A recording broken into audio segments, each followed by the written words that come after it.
Welcome, I'm your theloladass. So today I'm gonna bring you the triumphant return of Diabolos. So this game is developed by Blood of Lupin and is published by Kagura Games.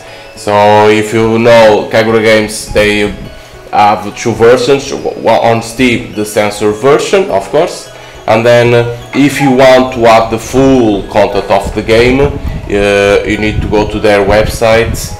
And they have the patch that brings the uncensored version where you can have all the content of the game, but of course on Steam they can't do that because there is some rules they can't pass.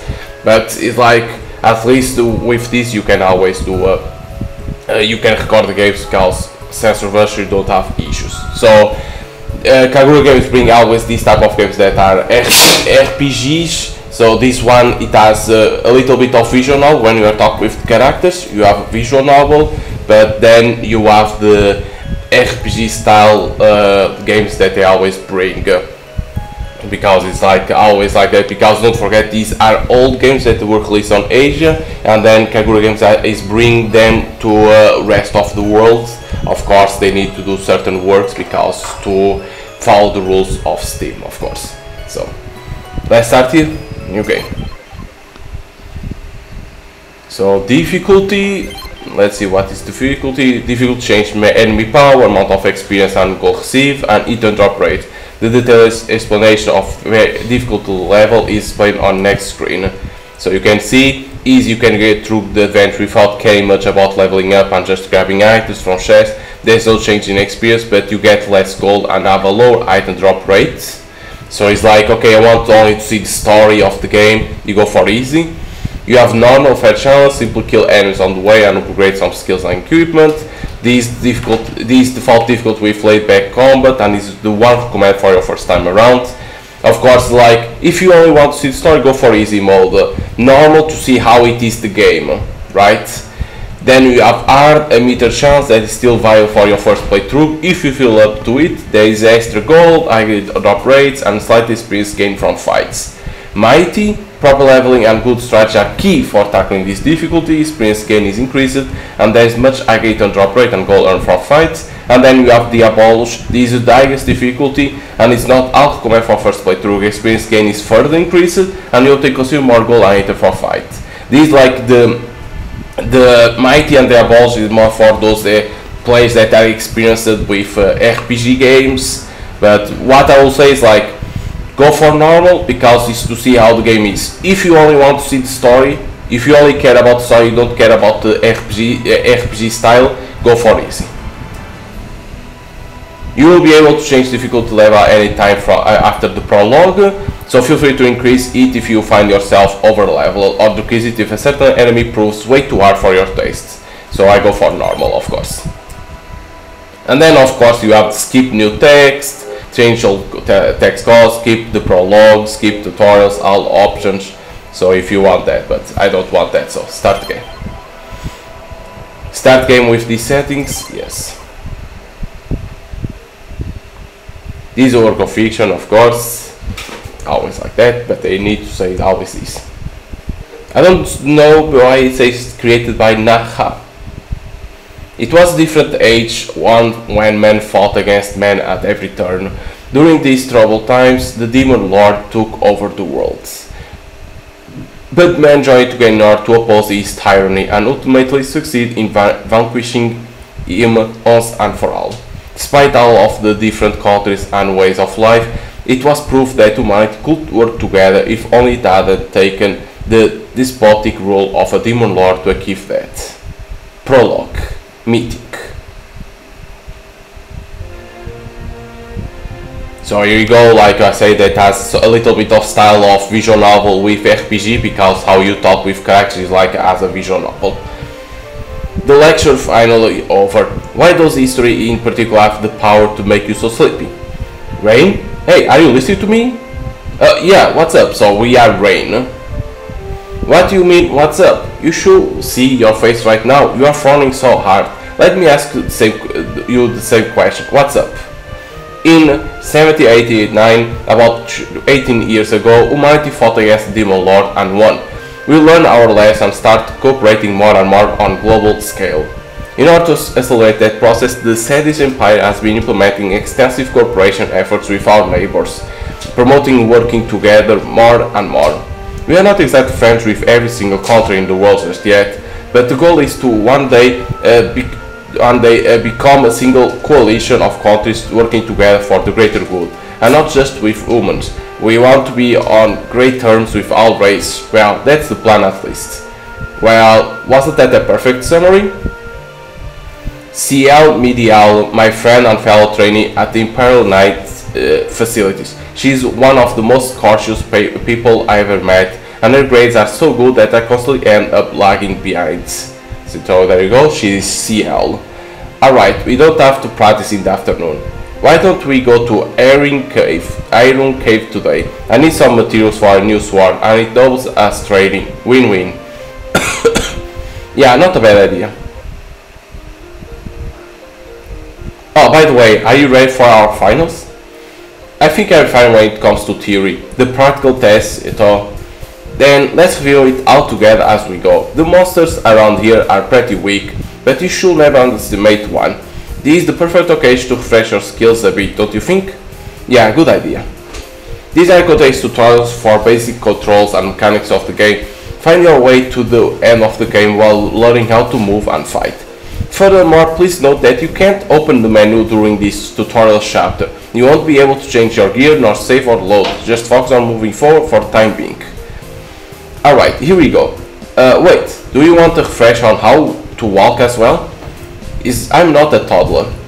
Use arrow keys in order to move around in dungeons. You can move diagonal as well. You can also left click on a tile and your part will walk to it. If you hold left click down and move your mouse, the part will continue following the cursor until they reach it. If you are using a control, you can move using the D-pad instead. The arrows you see below the guys are icons that indicate map change tiles. Yellow arrows will move you to a different map in the same area, while blue ones lead out of the area altogether. Note that sometimes an ongoing event may prevent you from leaving an area for a limited time. Okay.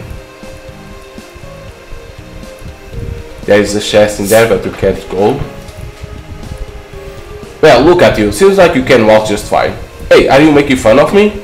You can advance dialogue by pressing Enter Z on the keyboard or left click. If you want to read some text again, you can bring up the log by pressing Q or page up, depending on the area you are in. The log window may be too dark to read. If that happens, please close the log, then open it again and make it readable. Pressing Shift will hide the window, and press Ctrl will allow you to skip repeated text you have read before. If you have changed it, okay. Hey, I'm just kidding. Still, dungeons can be pretty complicated, huh? That's when you got to use your map. Here, you can track your current location as well as try to guess the structure of the place you are in. When you are in the dungeon, a mini-map will appear on top left that you can see in there. Most of it will be obscure at first, but it will fill in as you progress through the area. The more you explore, the more your map will make navigation easy. You can bring up and enlarge the map by using left click or the magnifying glass on top left. In order to leave this mode, simply click outside of the map itself. Click on the red icon next to the magnifying glass, will hide the mini-map. When the map is hidden, the red icon will disappear and the blue one will replace it. Click this new icon to bring the mini-map back if you wish. What? That's not well translated. It's also really useful when you return to a place you already explored. Maps are great. Okay. Whee! Nothing else. A treasure? Wait, is that a treasure chest? That's a good find. Let's open it. When you think about it, the very existence of this treasure chest is strange, huh? It's not like monsters or adventures put them there. They are also in such obvious place that it's impossible you are actually the first one to come across them. Stop right there, Rain. Don't think about it. Huh? But just don't. Yeah, you're right. No point in thinking about it. Rain learned that sometimes silence is golden. Not that it's relevant in any way. When picking an item, you'll see a pop-up that says Potion 1 on top of the screen that will remain visible for a limited amount of time before disappearing. Oh, a potion 1, just like that. It's a recover item. You can buy these in shop as well, pick them in dungeons like this. So let's not be cheap, let's use them in case we need a little boost. By the way, you can carry up to 99 of most items, so there's nothing wrong with saving them up for a tough fight. Walking around with pockets full of healing items makes you feel safe, you know? So you can have 99 healing items. Certain items you can't have 99. That's always a good thing. Hey, the discussion we had in town has got me thinking. CL, what do you think about our country? What do you mean? Sedish flaunts his military strength and we use force to make other countries do our bidding. We have already annexed our closest neighbors, haven't we? When you put it that way, Sedish does sound pretty evil. But think about it. What if another enemy as powerful as Demon Lord shows up one day? With that in mind, I feel like the policies of our country are the right ones. Humans tend to fight against one another. And that's the reason why the Demon Lord was able to conquer the world in the first place. We are simply trying to prevent that from happening again. But there has to be another way. Besides, we are both studying to become Imperial Knights, the heart of Sandy's military. Why do you want to be a knight if you disagree with the country's stance?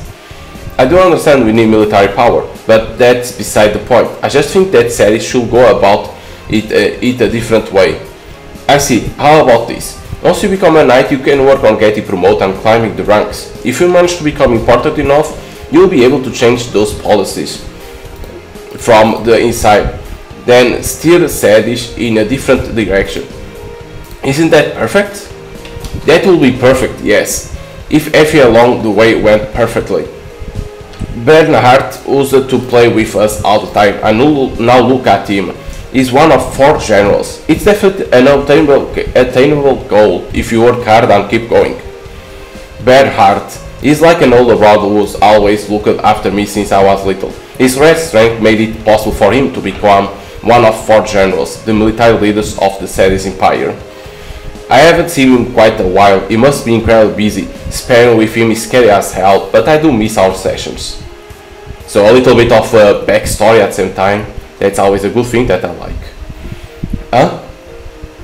Oh, a monster. Looks like it's a weak one. And it's all alone too. We couldn't have asked for a better pass encounter. In dungeons and other similar areas, monsters and various enemies will appear to fight you. A lot of them come in form of random encounters as you walk around, but there are some event-related fights that are visible on the map. Random encounters are disabled for this chapter. The event-related fights that are visible on the map are always stronger than enemies you get from random encounters, so make sure you are prepared before you engage with them. Alright, Rain, go! Whoa, don't push me! Tutorial combat basics. You need to defeat all enemies in order to win a battle, and you will get game over if your entire party is defeated. Keep an eye on HP and general situation of your party member. Try to pick attacks that are effective against the enemies in front of you. During a battle, each character action gauge will fill with time. The character whose gauge charge fast will be able to act first. Time freeze for both friends and foes while you select your action. All action gauge will stop charging. You can take your time to pick your move.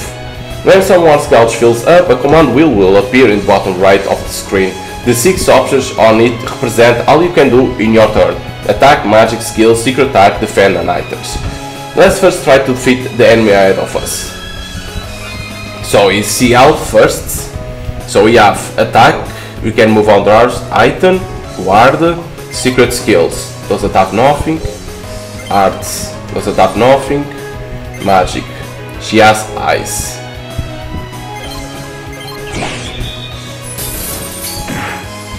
Okay, so our character, what it has? Nothing. Slash. Okay, let's use. Defeated. So we have the stats, we are all level 1. The items that receive threats, doesn't explain what it is, threats. Of course in their experience and gold that we receive. The problem is doesn't explain what is threat. Well, that was easy. Yeah, enemies like these aren't a big deal. Enemies sometimes drop items as well, just like this one did. If you want to know more about whatever you found, just open the menu and oh right, you can do that now. Hey, you are doing that on purpose. Can't open the menu. Oops, you can't open now. What's this? It's a gathering spot for materials. You'll be able to harvest it for all its resources by walking it. Why don't give it a try? 2 composite rocks. That's because of no of materials you can get from gathering pot is fixed.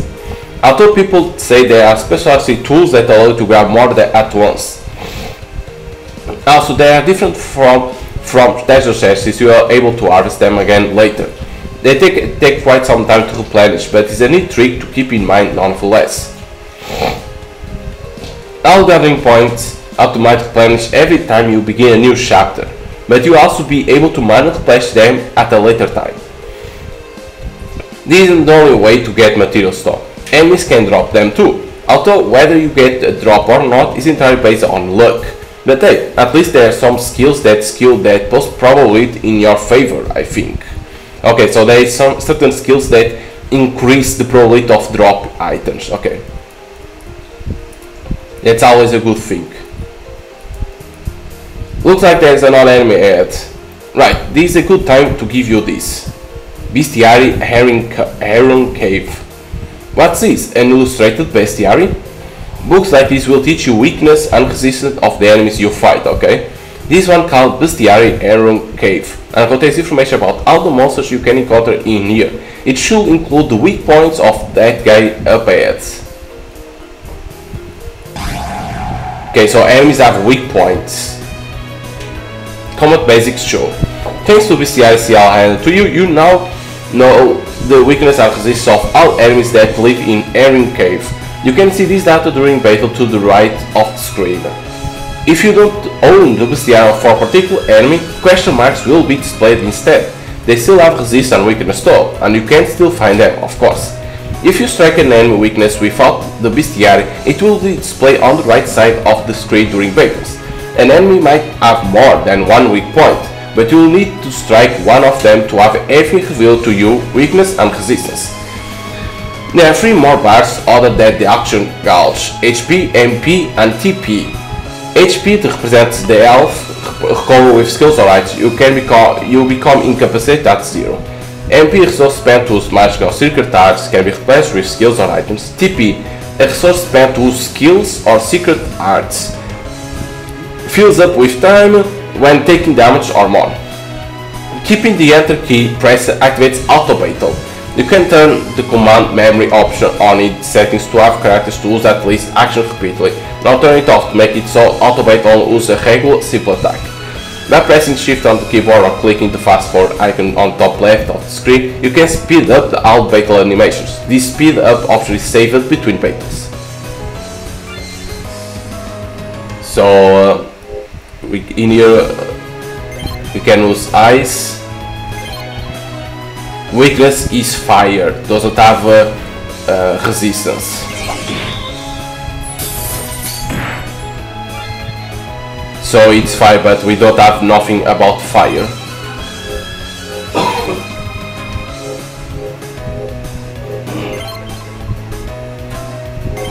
Didn't we add a trick? Yes, like this slash. Oh, we didn't kill yet. We can do an attack. Okay, we level up for level 2. And again, threat. What means that? I think that's Spider's throat. Yeah, but for what? For the game? Sell. Maybe. Oh, a potion 1 for craft, sell, maybe. Oh, a new enemy. Combat basics 3. There will be several occasions when you are forced to fight more than one enemy at a time. When it's your time to act, think well about which enemy you want to make out first. You don't have access to them just yet, but there are skills perfect for dealing with groups, that's easy. Some are capable of hitting all enemies at once, while others strike random targets several times in a row. Okay, so we go for ice again. Okay, this has weakness to ice, so.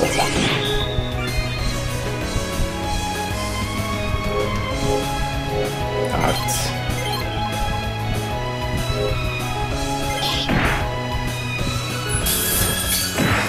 Nicely done. Now it's only the spider.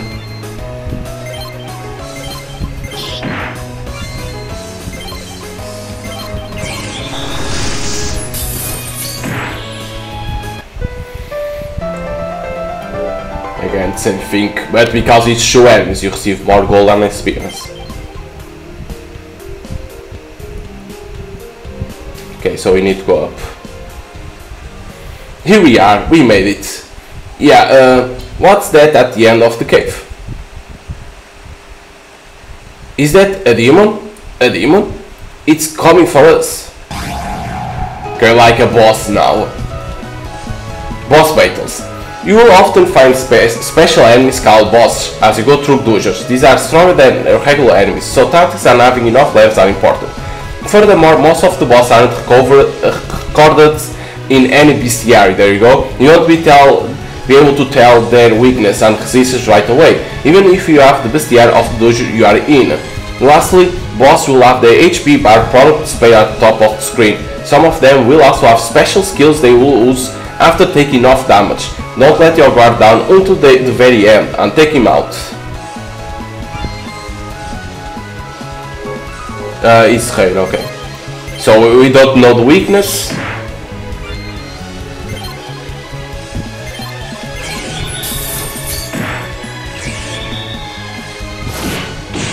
Holy shit, so much damage that he did. Let's heal Rain.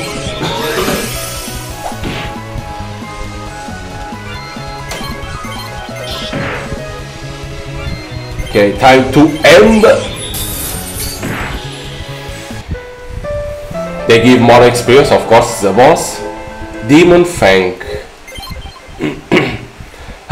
We beat it somehow. That's definitely a monster I've never seen around here before, but why?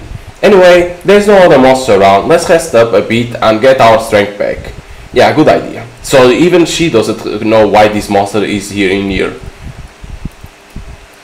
That's weird as shit. Imperial Knights maintain order and safety around the city, but you only need to leave their regular patrol areas to find strong monsters like these just roaming around freely. We need to be more careful from now on, in case we stumble upon exceptional foes like these. Okay. What's this? A crack in the wall? It seems big enough to slide through. I should check it alone though. I'm gonna get CL and Lord D. Law. What? I can hear a voice in my mind. Okay. And we disappear. Hein? Oh, it's finally opening up. Whoa, that's a really ominous statue. What is it doing here? Of course. Huh? Demons, what are they doing here? I've been too careless. I didn't think I will find an actual group of demons in this cave. Plus, I'm completely surrounded. There is no way I can get out of this one. I've been waiting for you. What? You have grown so much. My great demon lord Diabolos. So we are the Diabolos. Huh? End of the prologue. Because the prologue it was the tutorial, that's easy to understand. But why we are Diabolos? Where am I? You are in the demon army, I doubt. Wait, what? You are the one from my dream. Who are you? What's with that over-the-top reaction? You are kinda funny. Answer my question. I'm Mia Mercion. Feel free to call me Master Mia if you want. Very well, Master Mia. Hey, what? That was supposed to be a joke. Looks like you are still a bit dizzy, huh? What do you remember before now? Let's see. I went to the iron caves with CL. There I found a crack in the wall big enough for a person to go through, so I did just that. On the other side, I was found by demon sounds.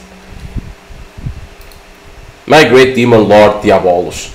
Demon lord Diabolos? The one that was killed 18 years ago? That was the first demon lord. You are the second demon lord Diabolos. Me, a demon lord? I was born and raised in the Empire. I'm trained to become a knight. There is no way. Born in the Empire? Are you sure about that? Do you remember it? No one remembers anything when they are that young. Als Egbert had no heir, and suddenly an infant was left on their front door. The head of the family decided to take him and raise him as rightful heir. How does that sound? How dare you! But she does know that I'm the only child of Als Egbert, even though we never met before. How does she know that? I suppose no one will believe a claim like that out of the blue. It's time for a little shock treatment. There you go. Where are you doing? Gah! I'm pouring some magic power inside you so you can awaken, even if you have no memories. I'm sure your body will remember. You are gonna realize that you really are the Demon Lords. Rain? Meddlers always run out of the fun. You aren't fully awoken just yet, so we are gonna have to go through this little here in our hideouts. Who are you people? What do you want with Rain? I should silence you forever since you saw my face, but I got my hands full with taking Lord Diabolos back to our hideout for now. Too bad. Guys, make sure you slow her down, block the path and prevent her from following us. Wait! Hey! So we are the second Demon Lord. We are not the first one that died 18 years ago. Do you remember now? You let your magic flow through me and force the Demon Lord powers to awaken inside me. Well, almost. You make it sound like I gave you something you didn't have while you are actually the Demon Lord to begin with. I couldn't make a Demon Lord awaken if he wasn't one in the first place. All I did was awaken the power of the Demon Lord that lay dormant within you. So you are absolute positive I'm son of Diabolos, the Demon Lord that was killed 18 years ago? Yep, you are the Demon Lord for the new generation, the second Demon Lord if you will. Do you really think I'll believe that? Oh wow, you don't trust me? Why would I trust you? I lived all my life in the Empire, there's no way I'm the Demon Lord. My parents never told me anything about this Demon Lord business. They never told me about being adopted or anything like that. Well, put yourself in their shoes. Telling you that you are not their true son will be tough, right? Besides, think about it. How would your parents know about you being the second Demon Lord? From what I was told, you were entrusted to a handful of reliable allies shortly before the death of the first Demon Lord. As the enemy army encouraged our force, those allies didn't have much choice. With foes and death everywhere, what could have they done, really? In one last act of desperation, they dove deep into the enemy territory at the heart of very empire that sought to destroy their hull and left you in front of an estate that seemed rich enough to take care of you before fleeing for their lives. Does that sound plausible to you? Not at all. Why would they do something so dangerous? I wasn't there myself, but I've heard that they massacred everyone in Demon Army hideout when they broke through, young and old. Besides, what better place to hide a tree than a forest? Maybe they also thought about the possibility of you awakening within the Empire itself. That would make for a swift surprise attack right at the heart of the enemy. But who knows? Something didn't go according to a plan. The great Demon Lord Diabolos wasn't awakening. That's where we came in, digging our way into the enemy territory inch by inch. You are such a slowpoke, my dear Lord Diabolos. Listen, can you stop calling me Lord Diabolos, please? My name is Ryan Egbert. Fine, I'll call you Lord Ryan then. No, Lord either, please. It makes me uncomfortable. Can you just call me Ryan? When it's just two of us, sure, why not? But when in presence of other demons, nope. You are our great Demon Lord, and taking care of your image and dignity is extremely important. Dignity? Me? I mean, yeah, I can already tell this is gonna be hard. Okay, she's gonna appear. No, it's us. Is this me? That's right, that outfit feels perfect, doesn't it? I chose it myself, so this is us. My pupils are red. Oh, wait, what color were they before? Blue? They must have changed when you awakened. Oh my god, you look so cool, my lord. I see, so I really have changed it. There you go, because it awakened our power. There's no going back now. Chapter 1, Invaders. So we are a demon, of course. Rain and me left the room. First, Lord Rain, allow me to show you around our hideouts. While in cities or base, you won't be able to move around like in maps. You can rest at the inn to recover health for your party, buy items at stores, and get information from inhabitants. You can also talk to your party members, sometimes triggering quests or side events, okay? Grey out options are not available for the time being. Please try others and progress the story when that happens. Rest for free, talk to friends, meeting all. This means that you can't. What is this? Huh? Are you the Demon Lord? Yeah, I am. And you are? My name is Riem Margaret. Nice to meet you, Riem. You are selling lots of stuff here, huh? This Demon Lord hideout branch of the Riem Company. Riem Company? What's that? It's a retail chain that I manage. We have stores in most countries in the world. Whoa, that's amazing. Some of our stores are in countries that discriminate against demon folk, but the Riem Company does nothing of the sort. Everybody is welcome in any of our establishments. Well, we are definitely thankful for that. Some of the stores in countries that don't accept demons have connections in high place. If you happen to stock in one of those, it's likely someone will rat you out sooner or later. But the Riem Company has a completely neutral stance on this. No matter what you buy from our stores or where, we will never leak information about you, Mr. Demon Lord. But on top of that, our company prides itself on several free services and gifts that you work toward with every piece of gold you spend in any of our establishments. And don't worry about discounts. These spending milestones are calculated on the base price of all items you purchase. These equal rare items, special discounts on all your future purchases, and maybe even more extreme gifts that might become available to you. What do you mean by extreme gifts? Is it... I'm sorry, that's all I can say. If you are curious, then buy lots of items and unlock our unique perks. So maybe what I think is this about unique perks and extreme gifts are for the uncensored version, is what I think. Alright. Whenever you need to buy items, you can do so at the Riem Company. This retail chain has stores all over the world, and the items on offer depend on the location. The Riem Company also offers a fidelity program. You will be able to unlock various bonuses and perks by buying items and spending lots of gold. The total amount you have spent is shared between all of the stores, so your spending adds up regardless of where you make your purchase. Very suspicious indeed. Well, if you want access to these special bonuses, don't be stingy and splurge all your gold on the items you want. So here we are, we only have 100 gold, so if you want to buy items, okay. What is equip? Up to equip for us, but we didn't gain nothing, right? Yeah, we didn't gain no items, so we can't have nothing. But to buy, they're expensive for now. Smoke bomb, guarantee escape from battle, reset armor, gevonden all skill, okay. Bestiary, Aguna cave, okay. Can we buy?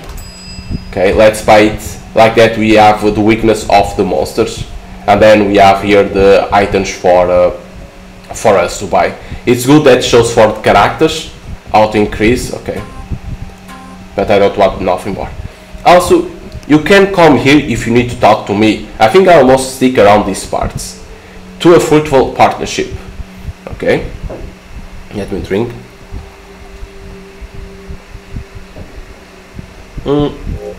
Let's do this. Rest for free. That is to heal. Like that I can heal myself. Okay. Talk to friends. When in a base or city, you can go to one of your friends and talk to them. That explains that can unlock, especially if you can unlock side quests or other quests too. The content of this conversation may vary depending on several things, like story progress or the stats of requisites of certain quests and sub-events. There we go. But don't worry, conversations that start quests and sub-events are not location dependent. This means you won't have to revisit every single town or city you have been to in order to check whether a sub-event might trigger there or not. Talking to them in any case will be enough. So this very good, well thinked, like, oh, you need to go to that city to trigger an event or a side quest. No, it's like whatever city you are, you'll talk and can trigger. Okay, this well thinked. Lord Rain, what's the matter? Are you here to see me? No, I just want to see if you add more dialogue. Never mind. If you add more dialogue, okay. Meeting owl. The meeting owl, or something that passes for one. There's barely a soul. That's because he's the first Demon Lord. Your father was fit. Demon Lord faction hasn't had nearly as many members as it used to. The what faction now? It's not like all demons were united in this. There were some who refused to obey and did whatever they wanted. There was also a fairly popular anti-Demon Lord faction who straight up opposed him.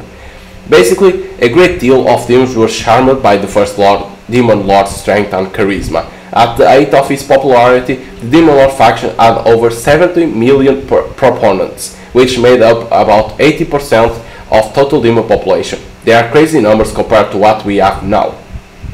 There are also the fact that humans went on a demon hunting spree as Demon Lord faction lost influence, which put a dent in our numbers. I will say that the majority of demons who dropped their support for the faction did so as direct consequence of the first Demon Lord being vanquished. Now this is important. Demons are superior to humans in several ways. You are stronger, of course, but your dignity and manners are key as well in all future interactions. As we have discussed before, please be careful and make sure you use language appropriate for your new station, alright? Alright, I'll do my best. So, you wanna take a look around our hideout? Yeah, although there doesn't appear too much to see. That's true. Should we head out? Do you know how to prepare for trips to dungeons? Prepare. The menu has finally been unlocked. You can now do things like check your party stats, use skills, change equipment, and much more. You can also save and load for the menu at any time. You can access the menu in dungeons by pressing X or ESC, or right click if you are playing with mouse, while in base you can access the menu by choosing open menu option.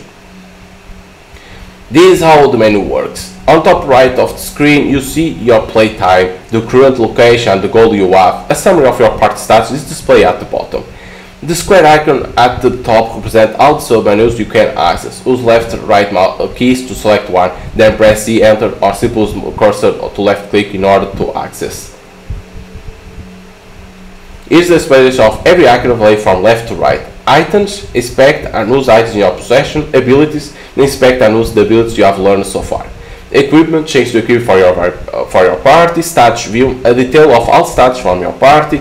Formation, alter your formation to swap active party members, the norm of RPG.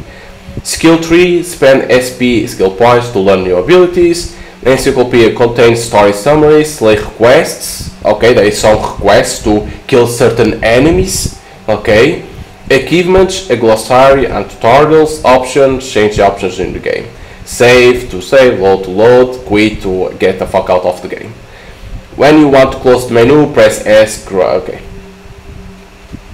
What's this skill tree thing? That's where you learn your abilities. You first level up, then... What was that? Like a turbulence, a presence. It seems we have intruders, Lord Rain. They don't seem very strong, so I doubt they are people from the Empire chasing us. Could be avenged, or even just thieves, something like that. So, in this game we are the bad... not the bad dudes, because we're gonna be the demons? Is it? Like seeing from a different perspective, instead of being normal humans, right? That we are defeating demons, we're gonna be demons defeating humans? Is it? Yeah, I felt them too. After awakening your powers as Demon Lord, it seems you have learned how to sense people through their magic power from afar. The barrier around this hideout makes it very hard for outsiders to find it, but someone with high magic could still be able to sense it. It's still possible someone might discover this place. Now we'll explain the skill tree as we walk. Let's head to where the intro should be. Okay, so we can open the menu if you want. These the items, these the skills, equip, status. So to see like Mia, it's a demon, showing the stats of her. How I reach to me. It's like this Demon Lord.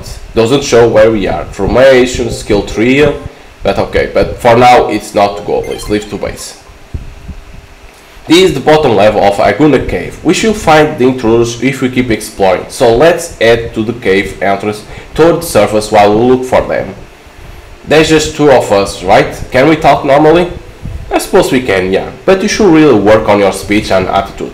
There's no point in me elevating you with my speech and manners if you act like a weakling. It's not like I do it on purpose. Alright, from now on, you'll show no defense whatsoever to people when you meet them.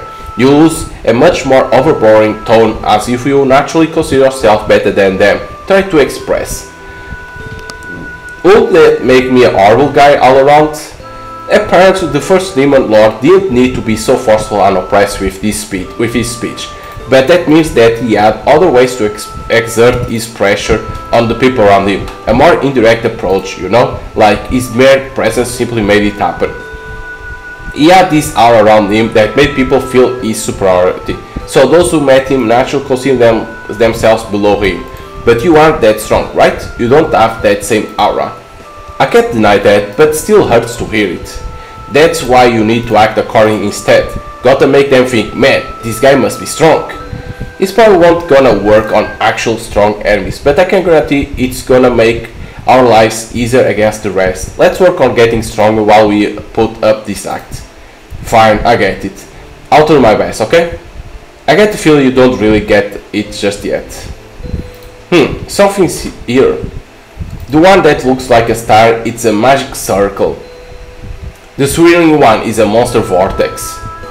Step your magic circle will allow you to wrap to one of its twins within the same dungeon. You can only wrap to those who you already activate by walking near them though. So we can only wrap to magic cells in place we already visited. Gotcha. Exactly. It's like a checkpoint to them to fast travel. The others, a monster vortex. Well, more than just monsters come out of it, but people call it that for short. Whatever. When you step on one, you'll be attacked by a group of enemies picked at a random from among those that can normally appear in that area or dungeon. You always get experience more than items when you defeat enemies, right? If you feel too weak, you can get some extra training in with Monster Vortex, okay? Your accomplishments throughout the game, like main story milestones, sub-event competition and others, are recorded in the achievement screen of the encyclopedia accessible from the menu. Whenever you encounter new terms or concepts, they will be recorded in the glossary. You can take a look at this explanation if you want to learn more about the world. Tutorials are a hopefully useful collection of information on how to play the game. All tutorials are presented organically as you go through the game, but if you want more details or simply wish to review a particular mechanic, you can find them all again in the menu. You can check the achievement, glossary item tutorial you just unlock as well as future ones by opening your encyclopedia from the main menu through the book icon. Certain tutorials like combat tutorials are unlocked right from the start. There is also full breakdown of what all correct stats mean, so please take a look if you are curious to know more. So to reach to there is ask how I save. It's in here, save. Press again and save in another two. Okay, X. So you go in here, there are no magic circles in the area, and in here to fight if you want to receive more experience like that. So what she has, she doesn't have magic, no skill arts, no secret skills. Okay, so she can only attack. Weakness to fire. I don't know what that means. That's why they say on encyclopedia to see like that you can know what means that. You can go to see what is that on. Well, avoid.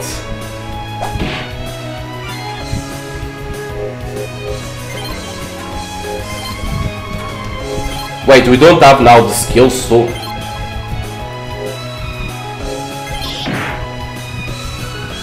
it seems that the bat can dodge a lot.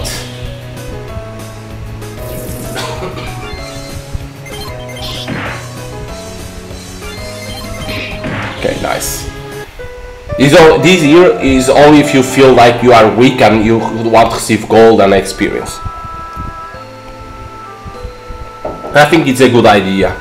We didn't receive items. I think it's a good idea if you want to get some experience. Okay, gold only. I think there's path ahead, but that was a territory iron cave that we used to bring you over here. Do you mean we are still in Sadie's territory right now? No, this Aguna cave, it's a part of Wiz. Whoa! Look at the bottom left, those where? In here? Those are defensive walls surrounding Sidistana. Okay, in here.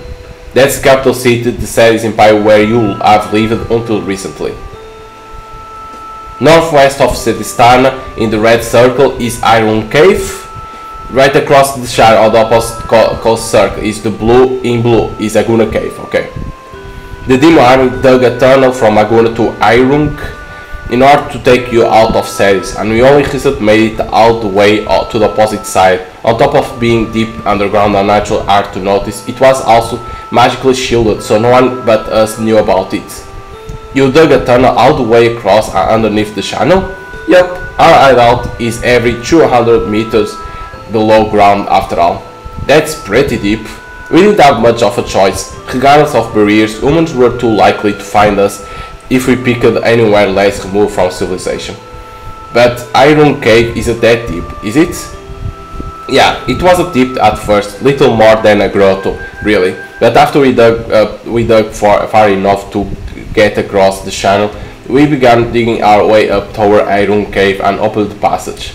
You make it sound easy, but isn't that a massive undertaking? Not to sound mean or anything, but there weren't that many people back at the base unless you are hiding them somewhere else. Well, some people were relocated elsewhere once the digging was done. The bulk of our labor force has moved out of this area since then. Also, the digging operation took more than 10 years to complete. Even if we hadn't thought of the tunnel, we still needed a way to rescue you from the Empire, so when the first Demon Lord was defeated, the Sadie's Empire wasn't as powerful as it is now, but after we were left there, their military power kept growing stronger and stronger. Entering and leaving the country had become increasing difficulty, and someone suggested the tunnel. So, I can return to the Sadie's Empire if I go through here? The way is closer now, so no going back to Sadie's. We don't have to worry about pursuers either. What pursuers? That night with you, I wish we had manpower to take her out there, but tough luck. Some of our guys who made it out of the fight alive told me that she also made it out. She must have already reported the tunnel to her superiors. Leaving that path open became too dangerous, so we collapsed it as soon as you were secured. I'm so glad to see you made it out alive. So yeah, long story short, we can't go this way anymore, considering the bridge is locked due to growing tension between Ceres and Wiz. I don't think we'll have to worry about pursuers for a while. That's good news, I suppose. So can we go this? No. Okay. I want to make sure. Potion. This may come a little late considering the circumstances, but there is something I would like to point out. What's that? It's so damn dark. I keep stumbling on rocks and debris. I mean, what do you expect? We are deep underground. Sunlight doesn't reach down here. There's a way to make things a bit easier though. There's a torch right there, perfect. A torch sounds really good right now. Ah, here it is. I don't have any flint though. I have something better. Here, try this. Magic lighter. A magic lighter, huh? It works just like a normal light, so you won't have a problem with it. The key difference is that it uses the party mana as full instead of gas. It consumes a bit of your MP each time you use it. Come on, try it out. Light it up as normal wood and use it on the torch. Just push down on this wheel with my thumb. Yeah? Yep, give it a good spin.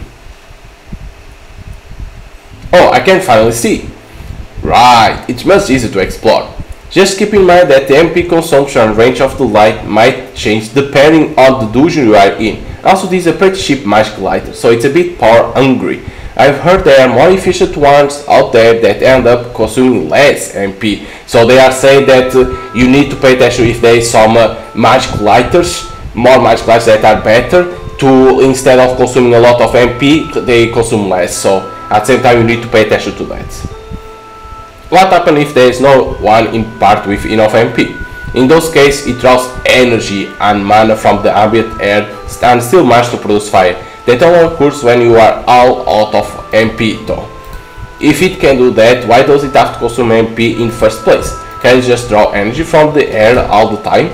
No, that's only for times when you are out of MP. You can't even imagine disaster effects on the environment if it always sucked energy out of the air. Are you trying to tell me the demon army cares about the environment?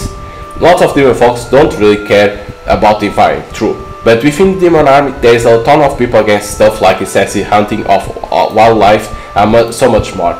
I will let you know that we probably have more people who care about preserving the world than humans do. Oh, I see. Anyway, the gist of it is that you can light torch even if you are all of MP. Running out of mana doesn't necessarily mean you have to stop exploring, don't forget. Okay, but at the same time saying we demons care about the environment is like, okay, that's interesting. Okay. Open chest, dispel herb.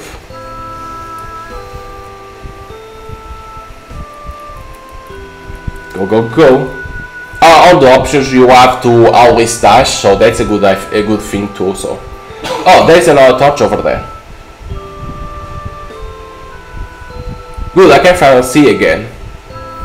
Is that a crack in the wall? I think I could squeeze through.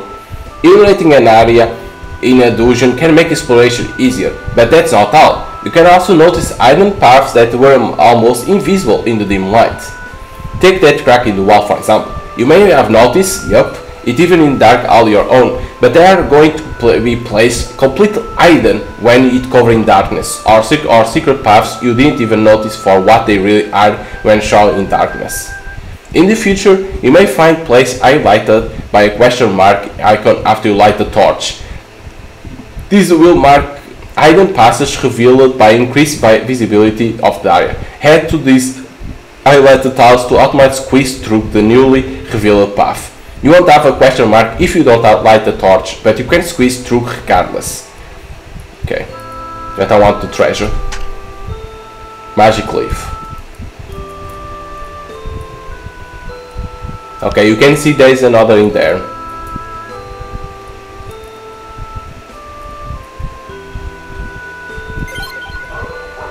It's always 10 MP that consumes. Stimulant. There's a treasure chest. Reset hammer. A reset hammer? What? Perfect time. I'm going to tell you about skill trees and abilities. It's a bit long, so if you are the off guy who prefers to figure things out on yourself, feel free to keep Z pressed. The 6th icon from left in the menu is a pot with a little tree sprout. Select it and will open your skill tree. This is what skill tree screens look like. I didn't even press. You need to let it the play to press. You'll see some stats from select characters on the left and various categories related to him or her right below it. Out of the 6 categories, 3 of them are reserved for weapons. There are 6 weapon types in all, and you can pick among 3 for each character. The weapon most indicated for a character will be on top one. Be the top one, okay. In the given example, it's like you can't even open the menu, right? No. What changed when I equip higher affinity weapon rather than a low one? The biggest difference is that skills for lower affinity weapon will have more severe character level conditions. A less able character won't be able to learn skill as soon as those very up with the weapon. The other categories are magic, defense and special. These are common to all characters. But while everyone has these categories, the skills that can be learned may change a little from character to character. Some might also have different level conditions over the same skills. Next up, let's see how to actually learn this. Let's pick your category for Kanj as an example. In order to learn a skill, you need to spend skill points or SP for short. You can see the learning so for each skill on the left of your screen below the categories. The left number is how you much spend, the right one between parents is what you have. You get free SP every time you level up. Free! Oh shit, for every time you level up. So for now I have 9. And some events may award skill point as well, that's easy. You'll only be able to learn skills from top row at first. True for this category. After learning on these, you'll also be able to learn skills that are connected to it by a line. The area right below the skill cost will list any prerequisites for the highlight skills. If this isn't empty, you'll need to learn those skills before you can get this one. Use the current screen as an example, but they forgot to let the player to go to skill tree or show it. They are not showing that, so you need to remember by head. You must learn this and right. The lower you go, the tougher the prerequisites. The skill tree that occupies the majority of the screen is a visual representation of these constraints. What about stars and numbers in the bottom right of skills? Number mark the current level of that ability, while the star means it's maxed out, okay? Simply learning the skill once is enough to move lower in the tree, but damage and recovery skills will increase in potency if you level up them multiple times, dealing more damage or dealing more health. Like I say, if you play RPGs you understand this. But the MP and TP cost never increase when leveling up skills up. It's a great way to make your attacks and healing spells more effective. Last but not least, some skills will also require certain other skill to be high enough level. Easy to understand. The cost for each skill level up remains the same all the way to max level. Okay, so if it costs only 2 and you level up, it's always going to be 2 that cost, okay? You can make a skill that you like stronger or pursue high tier skills deeper down the tree. Follow your heart and experiment. Save up for expensive ones or spend a way to increase your versatility. I saw lines and frames with different colors. What they mean? Yellow means you can learn those skills right now and that you have met all conditions. So yellow means that you can learn immediately. White means you already got at least one level in that skill. And blue means that you are missing one or more conditions that simple prerequisite skill above it on the skill tree. These extra conditions can be as simple as not having enough SP, but can also mean being too low level as a character, or a certain other skill needs more levels before you can learn this one. These conditions, if present, are listed at top in the skill description. In a case like the one showing, even if you have all prerequisite skills and have enough SP, you won't be able to learn this skill until you level up /3 times or more in total. Next up is an example of level condition. Where's that? Same place, obviously. This level refers to the level of the character who wants to learn the skill. In this example, this skill can't be learned until they hit level 30. As I mentioned before, these level requirements become harsher if Yappa Fruit is low. That they say the top one is what the character prefers, but you can learn others, but it requires more level, more conditions.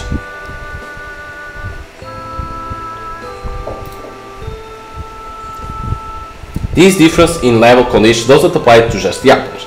Take a look at one more example. I'm not that good with bulky armor, so I need to be level 50 before I can learn to wear rank B. And you have no character level requirements at all for the same skill. Not fair. Don't say that, like it's my fault. There are other skills with level requirements. Why don't you try and see for yourself? There's so many skills that I don't know where to start though. Got any recommendations? Well, I will just say follow your heart. You can spend your points toward a physical build and whack shit to death, or mow down your enemies through powerful magic attacks. Your call. Or what about pushing your resistance through the roof? That's viable as well. Even status effects are good for sailing smooth through all the battles, but that doesn't mean you should become just a one-trick pony. You can also go for a balanced build. Anything goes. My own suggestion will be to find an attack or two that can hit multiple enemies, since a lot of them can come at you at once during battles. Better come prepared. Take a look at the magic category. Oh wow, the top row already has spells that target all enemies. And it costs just a single SP, all kind of the deaths. Of course, leveling this skill up will make it deal more damage, but let's try not to spend too much for now and just get the first level.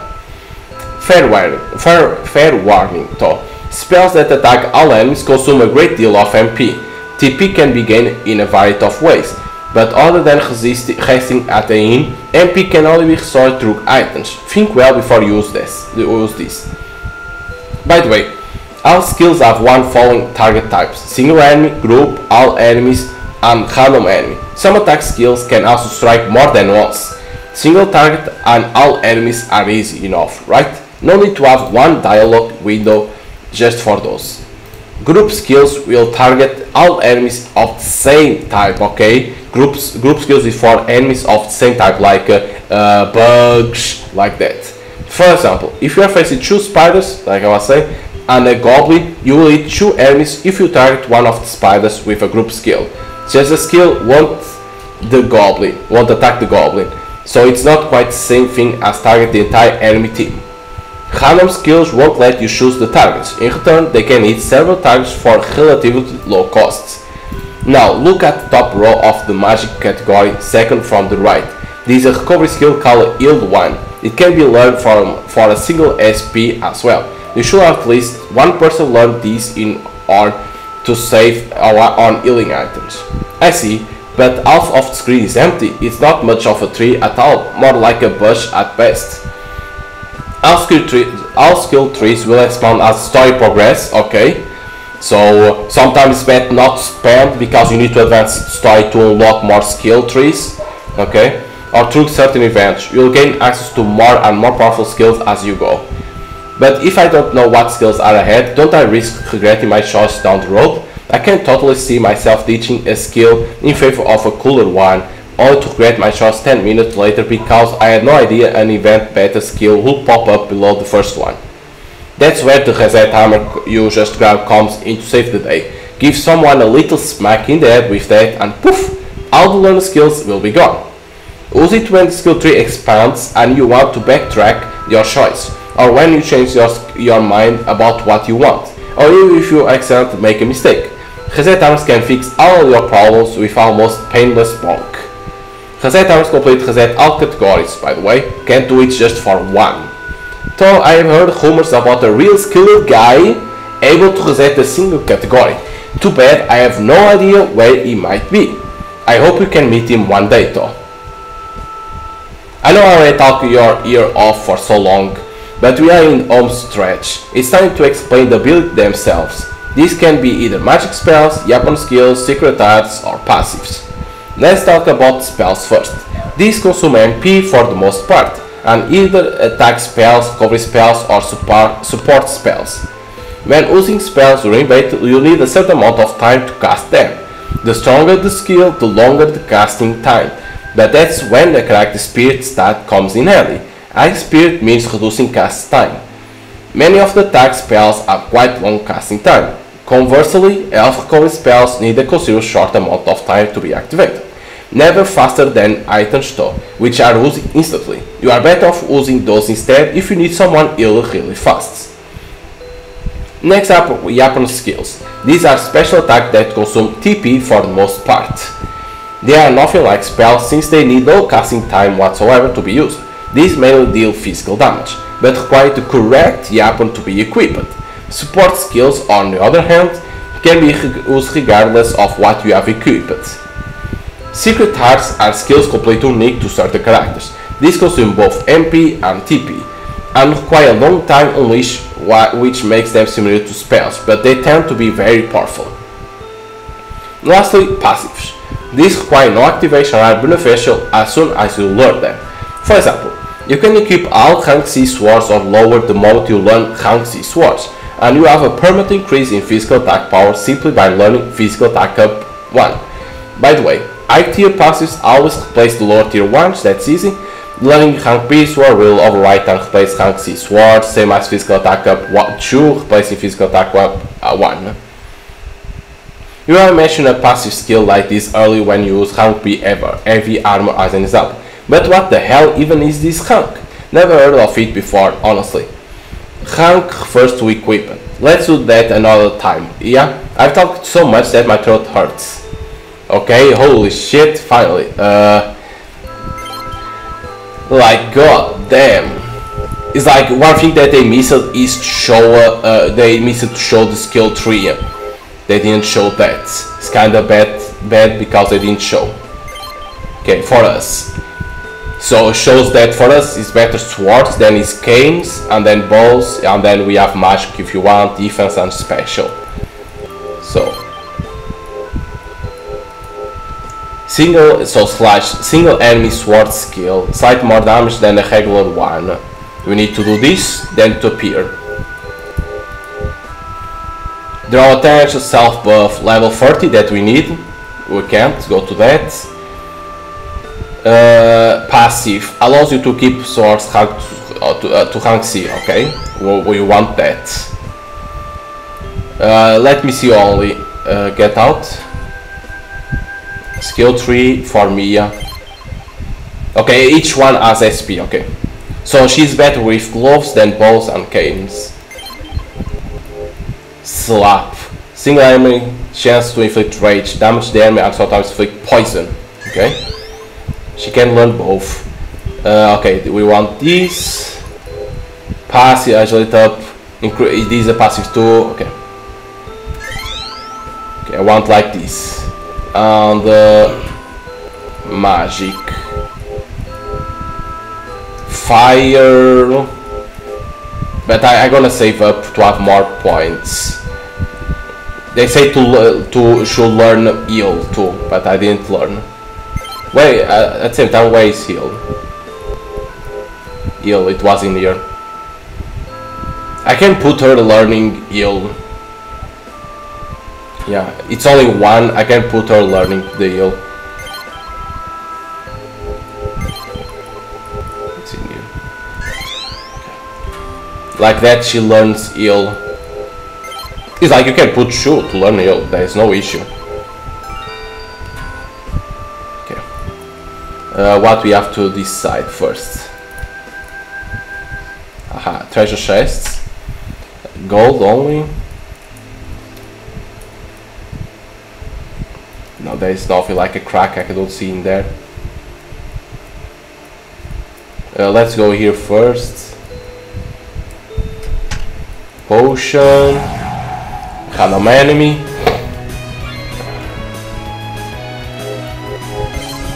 Heal, I don't want. Slap.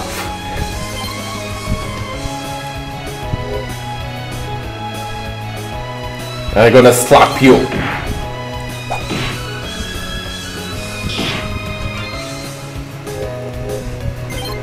Don't have much. Slash. Let's kill the bat because he's next to attack. Boom! Ah, we don't kill it. I don't want to use more because I can kill now normally instead of wasting. No items. Okay.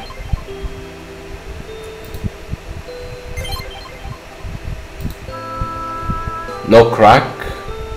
Damn it. And in here. Nothing. Oh, a chest in here. Magic leaf. 2 goblins.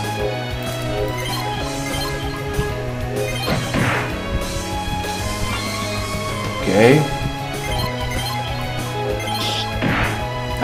Doesn't kill. Need to heal her.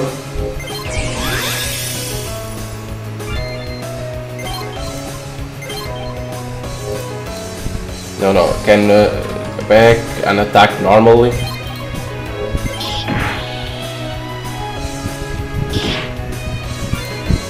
Everything is good for now.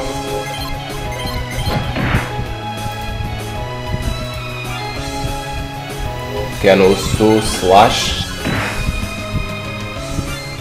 and attack normally now. Nicely done. Now why level up? Jesus. Wait, this connects to top in here. I need to search better because there is some chests in there that I want to search. The bat is first.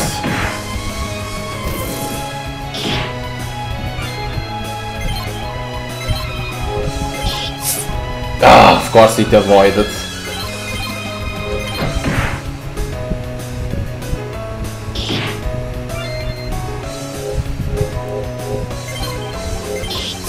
Of course.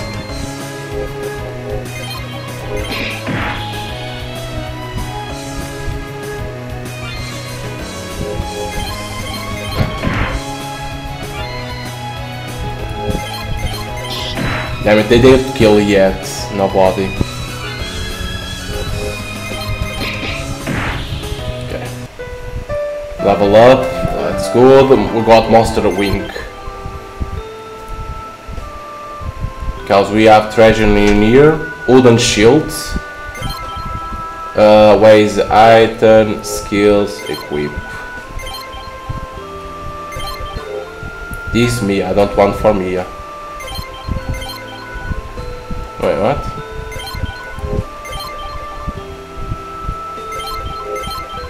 Okay, like this. Mia can't have shields. Okay, so there is another chest. Instead of going immediately in here, I want to go back.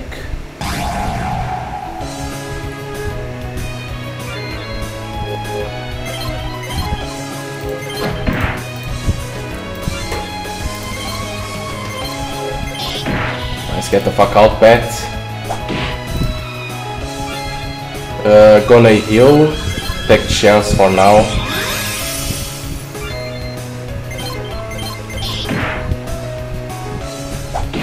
And now heal our character. Like that. Everything's done like that. We don't have to, oh my god, be worried about. Okay, because there was in here, there's this chest. Holy water. Okay, only that. At the same time we are training, that's always a good thing to do it.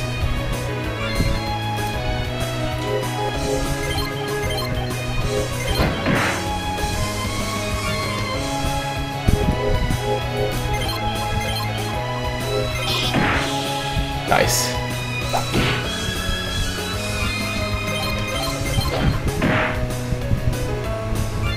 Kill it!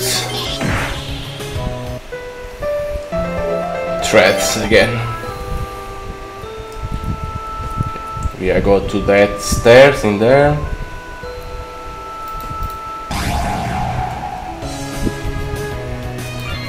Fucking bat always appearing, man. The bat is super fast. Of course it avoided. Nice.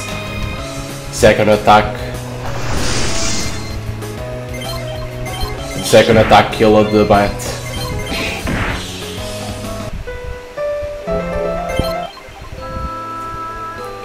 Up. Whew. We sure got get attacked left and right, huh? Oh, you can also flee from battles, by the way. Wait, really? I thought we had to defeat everyone before we could move on. There's not one but two ways to do it, actually. You can flee a battle by either using an item called Smoke Bomb, we saw that, or using a skill known as Retreat. Both work exactly the same way. Smoke bombs can be bought in stores or even found in dungeons if you search it hard enough. Maybe we'll be able to pick one up soon. Unfortunately, that's gonna be the only way to do it until we have someone who can use Retreat in our party. Escape is a valid option in many occasions. Say you want to save up on HP and MP recovery items, or you simply can't stand fighting a certain composition of enemies. Bam! Gone and done. Next! There's an obvious downside though. I'm sure you have already figured it out. Fleeing from a battle will allow you absolute no experience, gold or even items. Because, of course, you are not fighting them at all. So keep in mind that you won't get stronger if you keep running all the time.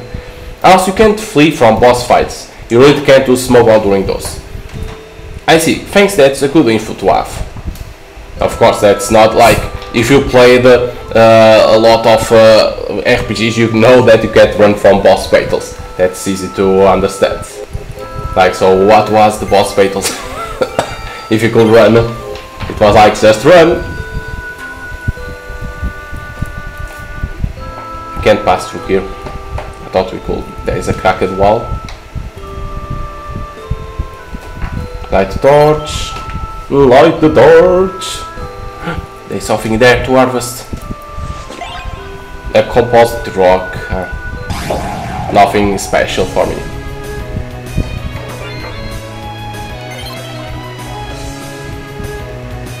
I can't because I don't have.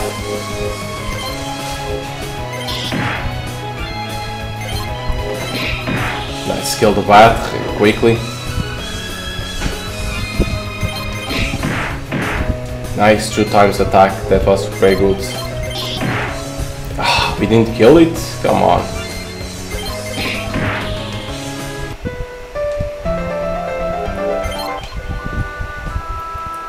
Let's search everything. Bam! Okay, gold. We have to be careful then to search the other side too.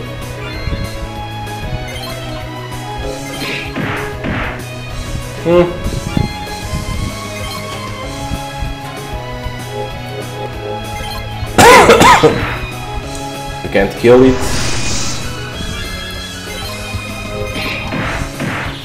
Because you need the TP to use it, so it's better to be fighting for now like this to gain it. Right. Ah, yes, we kill it. Nice level up, a potion, not bad. Light it in here.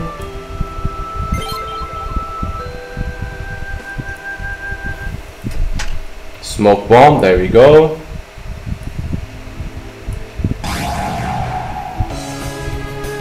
I still didn't forget to go around to sit the others.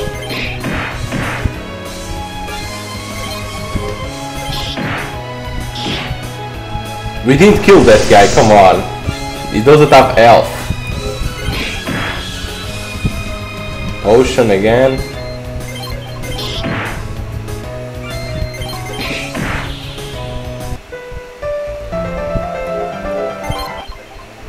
Can do this in here. Magic circle activated. Good. We can always teleport to the magic circle right outside our base. You can go back to rest up and buy items if you think we need it. It won't take long.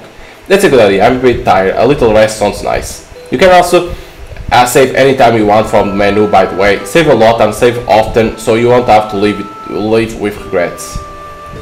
Okay. That is if you want to go back like to will, like we don't lose a lot of health for now. For now I want to see if you can find more things. Emergency rations, okay. And this is the other side, right? Yes, this is the other side.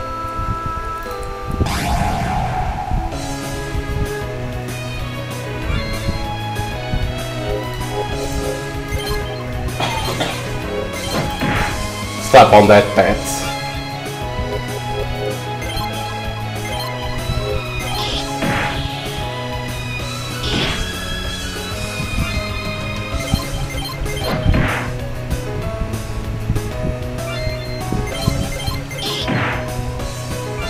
We did kill, of course. They still always like, oh, look at that elf, come on.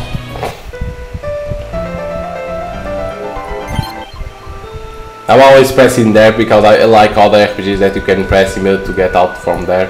But I forgot that in here you can't do that. Okay. Demon Armor Base. Let's go there, like that you can heal. Okay, rest. Let's see we can buy short sword we don't need because we already equipped. Leather gloves, they suck.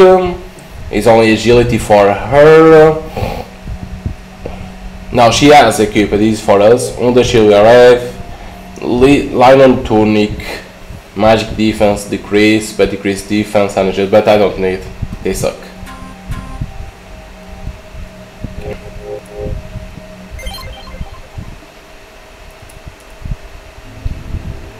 Deaths. Let's save. Wait. There is there are chests. See? Oh, it's through here that we need to go. Okay. But I want to battle enemies to gain more experience. Why not take chance?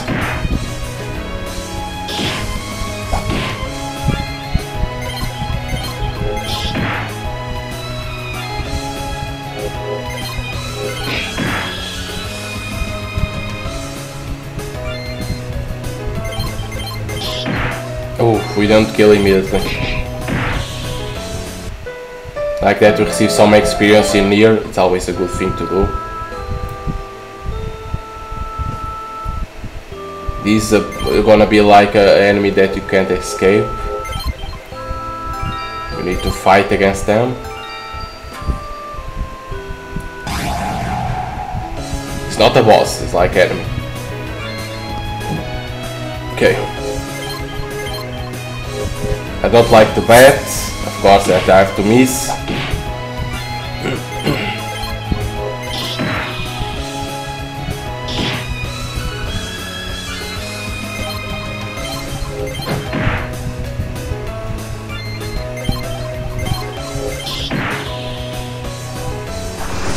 Nicely done. Now we can attack normally.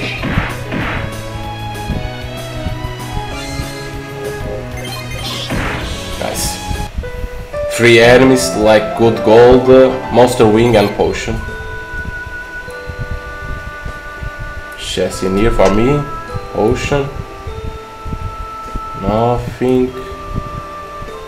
Light it. Light up. Okay. 2 directions. Let's save in here in case I go for the wrong one, like to advance the story, because we know there is a chest in there, but we need to discover how to get it. Okay, in here there is one smoke bomb. It's a smoke bomb. There's another in there. There's this one. 27 gold. Won't reach there to that. Whoa! A new type of enemy.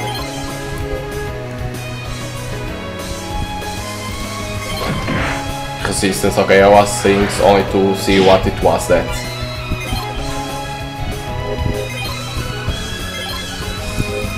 It's good against this. Okay, it's good against how you can say normal attacks and those special arts.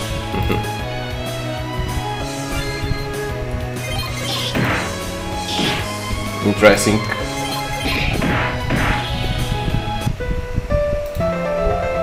Gooey substance. Okay. Through this side. Dispel herb. Only to light it up.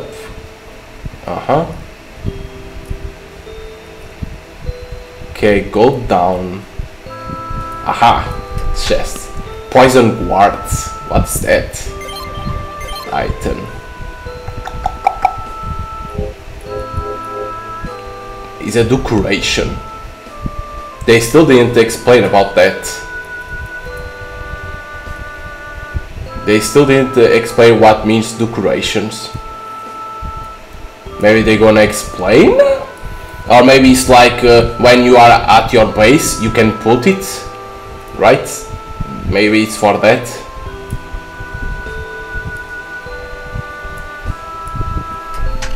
Has that armor?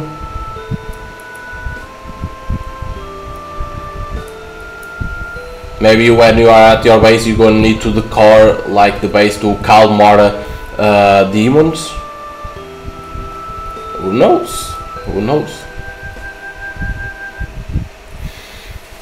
We have been exploring for hours, but we didn't find anything. What did you expect from some backwater cave?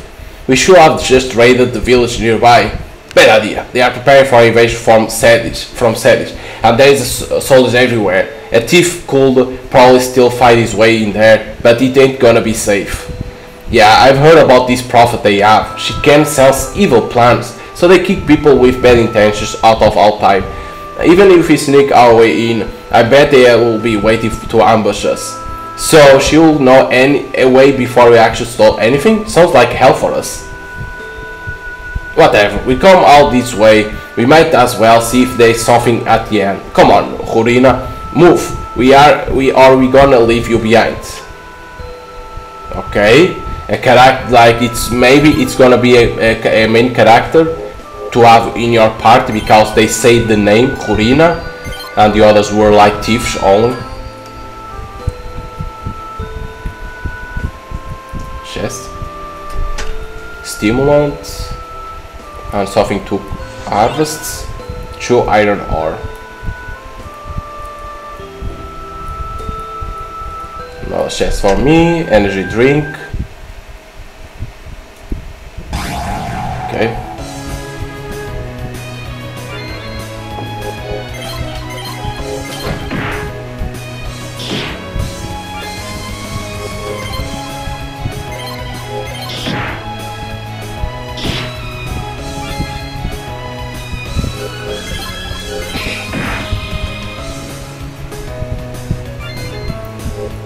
Let's go.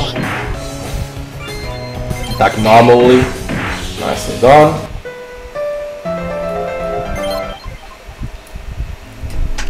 More potions. Gather all potions, sirs. Get all potions possible. Like they say, you can have 99. Let's go to here. Skills. Mia. Use it to heal our characters, like that. Like that, we are full heal. You don't need to have afraid to heal in battle.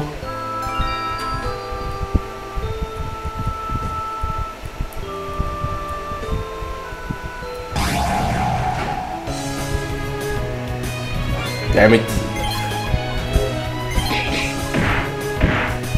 It's gonna be that slime in there.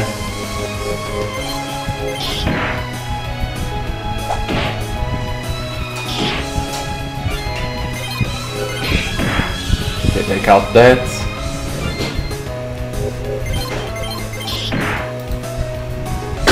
I can kill normally now. Still didn't level up. Who's it? Though this was a dead end, but you can actually squeeze past. I sense the presence of several humans up ahead. Yep, I think the Veg made it all the way here from the surface and went that way. That I know for a fact this path leads to a dead end. Let's corner them. Mark circle activated. I don't need to go there. Let's fight enemies in here. Oh damn it, it had to be a slime.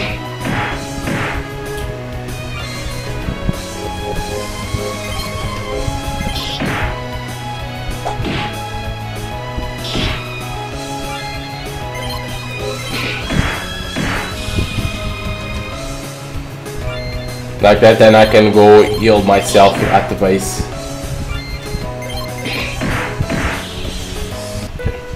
Level up, water ore. Like that, now we go to our demon base. Heal.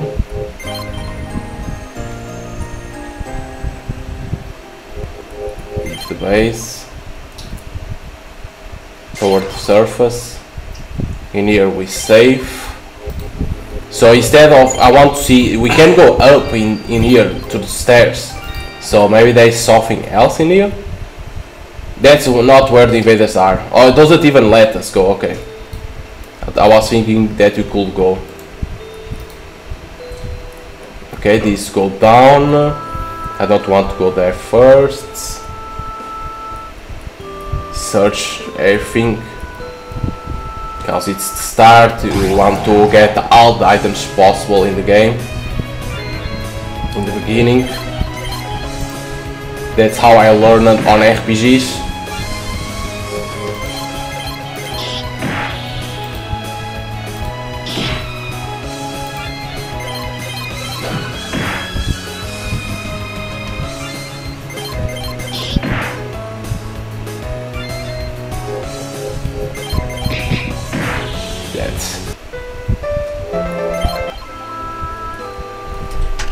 Power ring.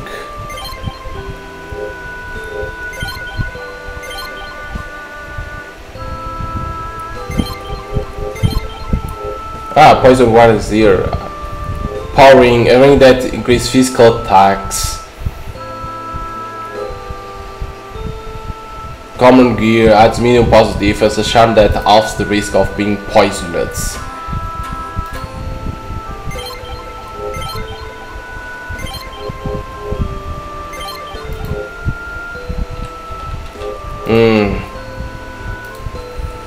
I think I'm gonna put the power ring on Mia, because she doesn't have a lot of physical attacks, so I'm gonna put, and the other I won't put in there.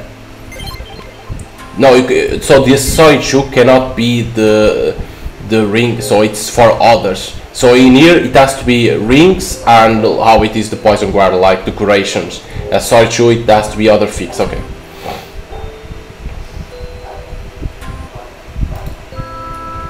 So it's if they gave, I can put on our character Rain the poison, because I don't have nobody, so I don't put. Only to be equipped, like that's equipped on the characters. Not to be wasted, stay there and stop it.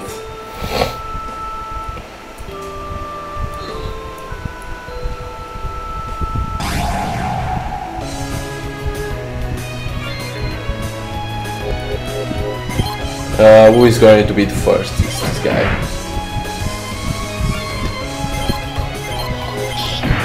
Kill it.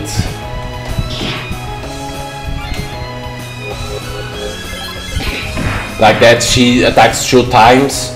With the increased physical attack, she can almost kill. She attacks 2 times, why not take chance to that?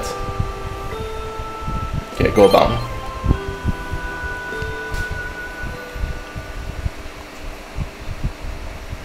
Who are you? Here's our intruders. Adventures, perhaps? We are on treasure hunt right now, but we steal most of the year. Thieves then. I don't think there's much for you to pillage in these caves though. Yeah, we didn't find any treasure at all, so far. You guys have been hiding it for us, haven't you? Let's take their stuff and kill them. No need to leave witness, hehehe. And here I was about to ask you to leave peaceful, no? Hey, get it together. You gotta punish them, Lord Rain. Hahaha, what are you on about? You are never leaving this place alive. I'm afraid we have no choice. All these battles are hassle, but we will prevail.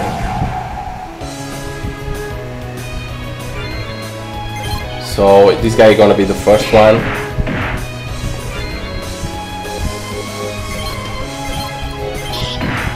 Oh, we didn't kill yet.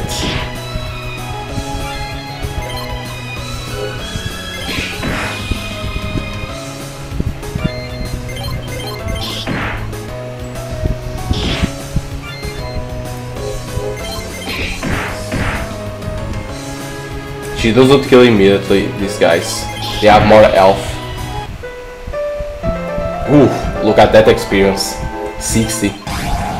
Comes more. 3 dudes now.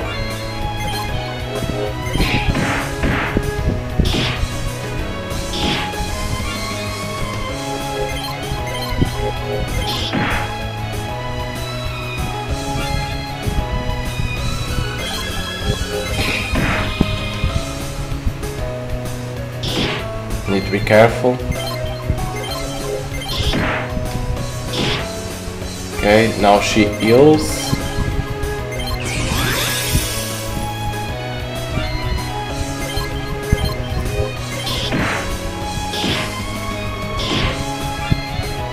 Heal again.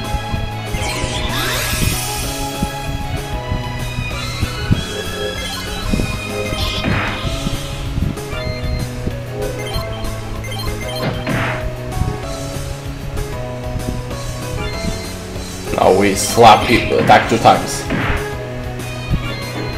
Now we end them. Nice, level up. Oh, are you so strong? Hey Ruiner, come out and fight too. Huh? But just do what you're told and fight. Yes. She doesn't feel like a bad apple like these other guys. I feel bad for fighting her, but here it goes. Here I come. Whoa.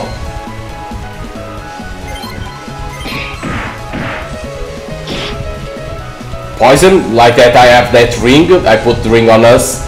So like that, we are poisoned still, but like it's 50-50 for now, so.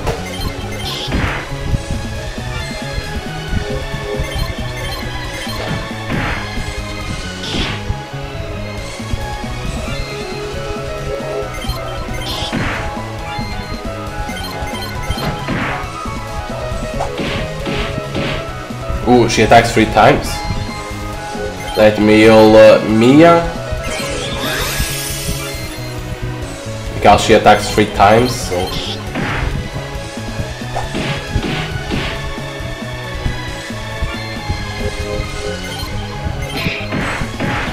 Nice. Only 50 experience. She's like a boss, come on. You really are strong. Right back at you. You are much stronger than you seem, huh? Looks like the thieves bailed while you were fighting. Did they really just leave while she was covering for them? Duh, what a bunch of cowards. What should we do with her? Make her join the demon army? Before that, you gotta give her the demon lord treatment. You mean formally introducing myself? That can wait for later. She raised her blade against you, so you got to punish her. Are you okay? Yes, thanks. So the end of chapter 1 invades. But if you have the ancestor version, you will see what it is about, the demon lord treatment. After dealing with the invasion, Hein and Min returned to the base. They also brought the woman left by them, the thieves, along with them. Hein and Mia were trying to figure out what to do with Corina. Despite being human, she seemed to have certain affinity with magic. She seems to have a lot of magic flowing through her just being human. About that, you have a magical barrier around this place, right? I could feel it from outside, and that's actually how we found this cave, though no one of the others were able to sense it. Yep, it's a barrier that's supposed to make it hard for people to find our base. You definitely have more magic than an average person if you could sense it. Still not as much as Ren or myself though. Aren't you also pretty strong in combat for a woman? You are so nimble. Hey, I can be nimble too. And much more importantly, you can cook! Well, by cooking nothing special, but at least I can make something edible. The thieves completely rely on me for all of their food. You're right though, unless we have someone who can cook with us, camping outside on lengthy dungeons dives are gonna be miserable. Imagine eating rations every single day. Well, what can you do? Those are all about sustenance. Taste is secondary. That's why I like to ask you to... No. That's why I'm telling you to come with us, Corina. That the word of Demon is absolute. You have no say in this, got it? Alright. These people, although Demon and a demon are a bit more than just people, aren't they? Anyway, they're a bit scary, but I have no real choice, I have to go with them. Jesus. Besides, the thieves I was working with abandoned me. I guess that all I was worth to them. Just some bait. Yeah, I don't really have a place I can call home anymore. So this is our third character that we have. So how much people can we have in a fight? It's only 2 or 3 that we can have. That's one thing that how you can say to have in a party. Meanwhile in Sidistania Castle, because they never say how much party you can have in a bait, like is this 3 or 4, because on Final Fantasy 8 you could have 3, right? In Final Fantasy 9 it was 4. So in here they never say how much people you can have. Okay. The search and rescue failed. Continuing any further will be too difficult. Oh no! Damn it, the day those demons attack Rain, they slowed me down long enough to block the path, and I wanted to be able to continue the chase. I looked for other ways through the cave, but I couldn't find any. All I could do was return to Sidistania to report the incident. The moment she learned about it, Lady Alliance dispatched the Imperial Knights to Iron Cave. Unfortunately, the cave in that blocked path was so extensive, the lowest level of the tunnels completely flooded with water from the nearby Armwood Canal, making pursuit night impossible. When considering the direction of the club's cave and the infiltration of seawater, the demons probably dug a tunnel underneath the Armwood Canal and escaped to the other side. Do you think that's even possible, madam? If you are asking me if it's technically possible, it most definitely is, but a tunnel like that will be there a very long time to dig. Also, consider this, the moment they took his this kind friend of yours, this demon will destroy the town beyond repair. It must have taken them years to complete it. We can only conclude that their massive tunnel was dug specifically to strike. But why would they take him? Do you have no ideas at all? Isn't he a close friend of yours? No, we weren't that close. He could be a foreign spy, for example. That's absolutely out of the question. I know him for over 20 years. Huh, I see. Although he does have some very controversial opinions on Sadish. Still, I refuse to believe he's a spy. Yeah, there's just no way. He's just too honest for his own good. All he did was speak his mind about his thoughts. Yeah, I should keep that part to myself. It might draw too much suspicion on him. Regardless, I'm pulling the man back from Iron Cave, effective now. Our next move will have to be based on the assumption that the attackers took him under the canal to Whiz. Will you be sending a message to Whiz, madam? I will, but I also need to make some preparations beforehand. The messenger won't be able to leave for a few days still. I see. Sorry for asking, but are you free right now? Yes, madam. I don't have anything planned. That's wonderful. I'd like to join me to my room, if you don't mind. I recently acquired some new delicious tea, and I will be so happy if you try it. Lady Allegnus, I'm not worthy of entering your private quarters. Please don't worry, I'm perfectly capable of keeping a room clean, as you can see. That's not all what I meant. I can't even imagine what I will be like to enter Lady Allegnus' room. She's one of the 4 generals of Sadie's empire. I don't think my heart will be able to take it. Have you turned my invitation down? Never. As an Empire Knight in train, I have nothing but the utmost respect for you, Lady Allegnus. I never even dare wishing to meet you in person, let alone getting to know you over a cup of tea. I don't see the problem. Then, shall we go? Yes, please, by all means. It will be lovely to get to know you over a cup of tea. I think it's not gonna be only tea. Chapter 2, Prophet. The Fragile orders out to glossary. Rest. Open the menu. To save. Okay, you can. So it seems that it's only 3 that you can have. It seems that it's only 3 that you can have. Khurina is level 8. Okay. Let's see what you can buy. First of all, the Realm Cobra start collating slave requests from people. Slave requests? Never heard of those. In case there's some bad guy doing nasty stuff or causing trouble to others, people can submit a slave request to any Realm company store. We will then catalog and publish them. I want you guys to defeat the targets of these requests in exchange for money and items. I bet you will take a fee though. Won't we better off taking requests direct from people? How can you hope to take requests from people when you are traveling all over the place? I suppose you could do it yourself if the requester happens to be nearby. Besides, there are other perks of going through us. First of all, any requests will be published at each and every Realm company store across the world at the same time. What that means for you is that all requests you find at any of our stores are identical. Basically, you don't have to travel back and forth between places to see if there are new requests. So it works less like your fidelity program, huh? I can spend my money anywhere I need to count. So it begs the question though, how do you manage to send that information to all of your stores? That's a secret. A company secret to be exact. I wasn't done though. There is one more perk. You are going to receive the reward for completing a request the very moment the target is dead. In normal circumstances, you will have to go all the way back to talk to the request and only then get your reward. But with the Realm company, all you have to do is take care of the target and you will immediately obtain your reward without having to report, let alone travel all the way back.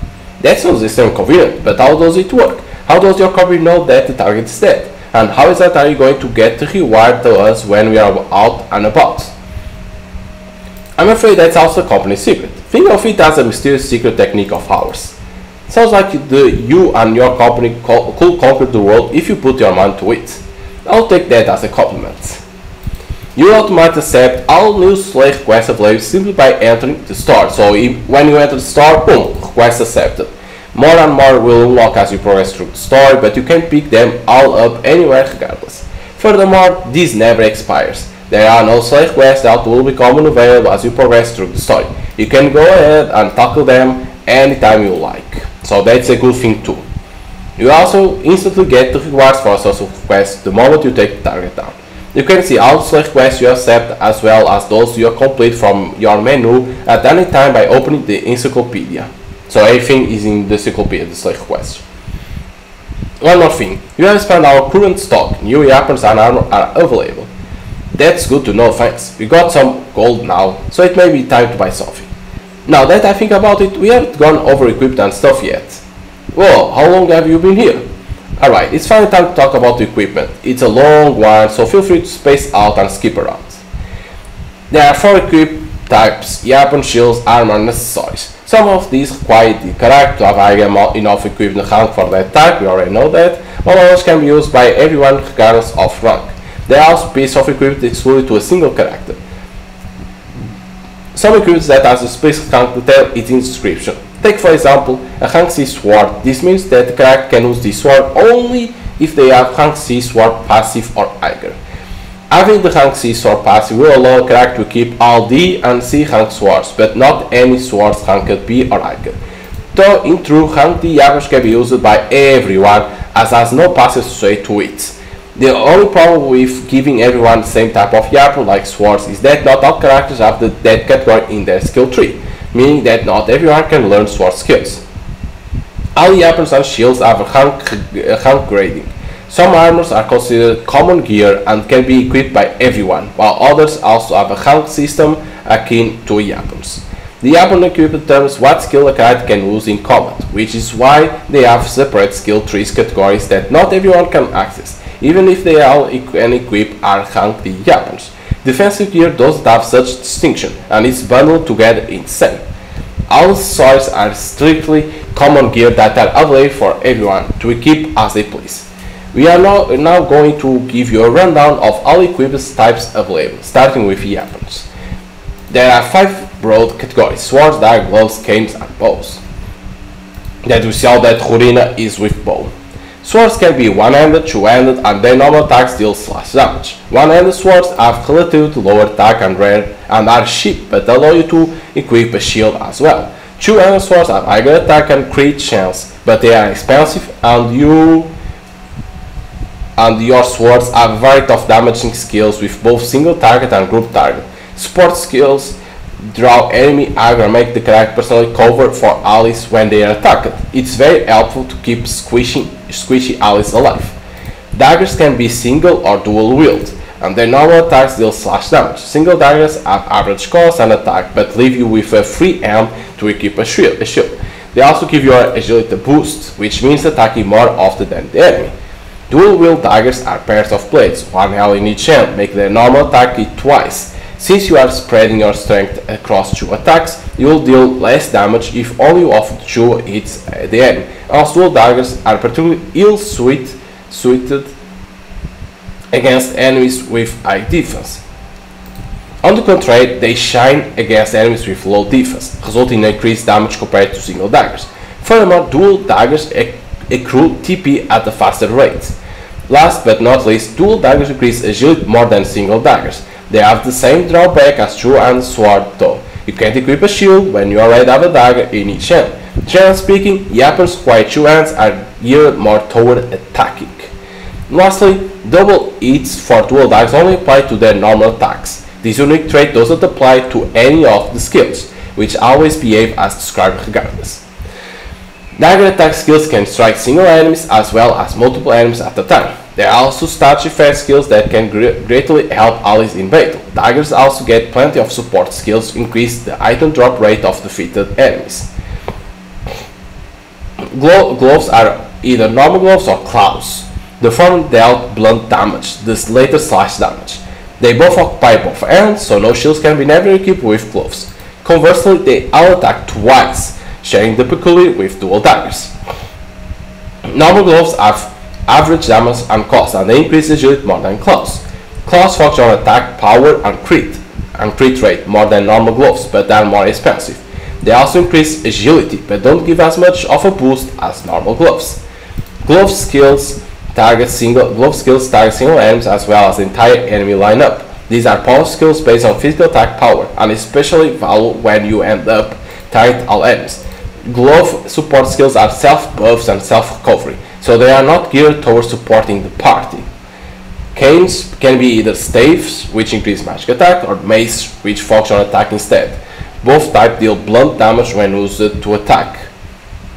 Staves greatly increase magic attack and provide a boost to spirit as well. Staves are one-handed, so you can equip shields in order to mitigate the character's low defense. As a downside, they have the lowest attack power among all weapons, making them unsuited for physical attacks.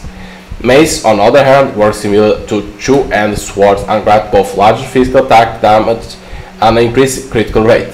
As with all two-handed weapons, you can't equip shields. Kane's skills don't have much variety and most single target. These mainly aim to support allies or to incast attacks and recovery spells learned through the magic category of the skill tree. One of the support skills you have lowers aggro toward you, others cause various self buffs. You can cast damage and recover spells even without a cane equipped, but the same spell will be more powerful if you cast it while holding a cane to increase your magic attack and spirit stats. Bows have a single category, and they are used in with both hands, so no shields here either. They are the only weapon category in the game that deals pierce damage with normal attacks. Pierce damage is exceptionally effective against flying enemies. These enemies in particular have a high evasion rate, so you can level that out with equipment and passive that increase accuracy. Bows are expensive, but they increase both physical and magical attack as well as the spirit stats. This makes a bow suitable for both physical and magic builds. As an important note, equipping a bow will often lower your accuracy. Power of bows are unwieldy, causing your average accuracy to go down. Normal attacks use training arrows that you recover after battle, so you never run out of those. But both skills use different consumable arrows that can't be recovered. There is these different types of consumable arrows used by different skills. While keeping an eye on your stock of arrows can be annoying, both skills can be extremely powerful, and their typical subs is fairly obtained. Bows also quick access to skills that hit all enemies, so you can use those for the entire game without needing to go too deep in bows category as you focus on others like magical armor. Shields have ranks just like all weapons. Physical weak characters need to level up another ranks before they can equip the strongest gear. Shields increase physical and magical defense as well as lower the chance of suffering critical hits. This is particularly important against enemies that can hit multiple times in a row, making shields a key piece of gear for certain fights. Some shields can also lower incoming element damage. Shields can't be equipped if the weapon you are using requires both hands well. If an enemy is very powerful, switching to a single-handed weapon and equipping a shield might make things much easier in battle. There are three types of armor: common gear, heavy armor, and magic armor. Common gear, as you might guess by now, has no rank and can be equipped by anyone. While it doesn't require rank skills and is relatively cheap, common gear offers very little in the way of both physical and magic defense. But it does offer a boost in agility, making it great for characters who want to act fast. Furthermore, some carry innate damage resistance, so they can be useful depending on the situation. Heavy armor, just like shields, has a rank and cannot be equipped without a relative passive. These offer a great increase in physical defense and more magic defense than common gear, making heavy armor a valid choice against both physical and magic damage. Heavy armor also decreases the chance of suffering critical hits, just like shields, making sure a perfect combination against enemies that have a tendency to land crits every other turn. Please note that, with the exception of a single piece of equipment, all heavy armor also reduces the accuracy of both physical and magic attacks. It will be hard to fully negate the core drawback of this armor class, even by using all equipped or passive skill that increase your accuracy. Magic armor has a rank just like shields and heavy armor. It offers the highest increase in magic defense out of all gear, making it perfect against enemies that use a lot of spells. It offers an increase in physical defense as well, but is even smaller than a common gear. Despite that, the cost of this gear is unpaired with heavy armor. Accessories have no ranks or limitation and can be equipped by anyone. You can also equip two of the same type to make their effects stack. Accessories can raise your stats, give resist against elements or status effects, and more. It might be a good idea to switch these around based on the enemies you are facing or the dungeon you are in. Or you can buy different stuff and see what works. That concludes my explanation on equipment. You won't exaggerate, that sure was long. New tutorials on equipment have been added to Encyclopedia. So there you have it. Go ahead and buy lots. Okay, we already have these. Aguna Path, we can buy these too. What this does: increase more attack, critical dodge goes down. But why doesn't show for the other characters? It's like it shows that increase, but doesn't show because they can't increase. But I think this is not good because yes, increase, but you lose a lot.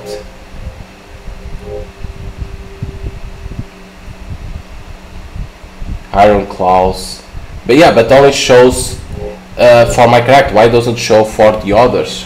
How I do to show for the others, right? Yeah, only show for rain. Yes, it shows that increase for the others, but doesn't show. We can. Okay, okay. It shows in here Q or W to switch. Okay. For me, yeah. Okay, this can be good for her. But these claws is not like a glove. But I think she doesn't need because she has already good.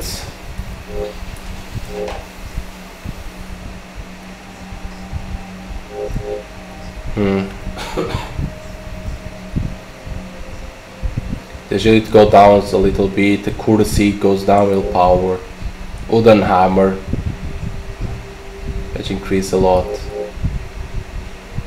Okay, we can see there is a lot. You need to. It's like this type of games is for the players that like a lot of RPG. It's like that. It's like if you are a big fan of RPGs, this is gonna be a game for you. Because in here she has a knife, a Khurina, but she was with a bow first. But yeah, like this game is for like if like this game is more focused on RPG. Like if you are a big fan of RPGs, I will say go on Steam and you can buy the game already. It's already available on Steam. You can go there and buy it. And if you want to get all the content of the game, you can go to Kagura website and you can get there for free the uncensored patch, download, and like that you get all the content. When I say all the content is the 18 plus content that you have, because there is certain conversations that you don't see because you need that patch. But I recommend this more for big fans of RPGs, because if you are not a big fan of RPGs, maybe you're not gonna enjoy the game, because you can see that you need to be very careful with the equipment, right? Like you have a skill tree, like they say, the first ones on skill tree means that they are best for those weapons. You need to know how to put, you need to know then the equipment that you want, because like they say, you have one hand sword, double hand sword, you have gloves, claws, bows, staffs and mace. So you need to know very well what to equip for each character. Of course, the further you go with the game, more on the skill tree will appear, and maybe you're gonna get other characters at the same time. That's why they say to switch characters at the same time. I don't know if when you go and fight, if the experience is shared to even the bench characters receive that experience, or it's only for the characters that are in battle. So you understand me that if it's not shared to all the characters, the experience, you're gonna need to grind with the characters that are on bench. There's a lot. So this like a lot focus on the RPG style. So if you are not a big fan of RPGs, or if you are not good player on RPGs, I will say not to avoid the game, because you're gonna feel so hard to play the game. Of course, yes, you can put on easy, right, and like that is more focused on story. Okay, you can do that, but the experience of the game, the full experience of the game, is to play normal story plus the battle and know how to move around the equipment. So it's like that. That's why I say this game more focused on RPG style. So that's why I say if you are a big fan, go for that. Go for the game. You can buy it on Steam. But if you aren't, just dodge, because you're gonna feel some confusion here and there. Because imagine moving forward and more characters to know who to equip weapons. So you're gonna feel some hard difficulty more in the front of the game. But yeah, like I was saying, to get the full experience of the game, you need the patch. It's always free. You can go to Kagura Games and get there, because there is certain like some dialogue that you can be missing on the censored version, but it's the only way that they can put on Steam. It's the only way they can put in Steam. But even in the censored version, you get a lot of dialogue. You could see, and you can experience almost the entire story and all the RPG style. But hope you guys enjoy some gameplay of how it's called. It's like the name is hard. How it's called? Because it's long. The name. The Triumphant Return of Diabolos. Again, if you are a big fan of RPG, go to Steam and buy it. Then if you want to put the patch, you can put for free. But if you are not a big fan of RPG, I'll say to dodge, because you're gonna feel some challenging to understand very well how everything works. So hope you guys enjoy some gameplay, and see you guys next time. Bye.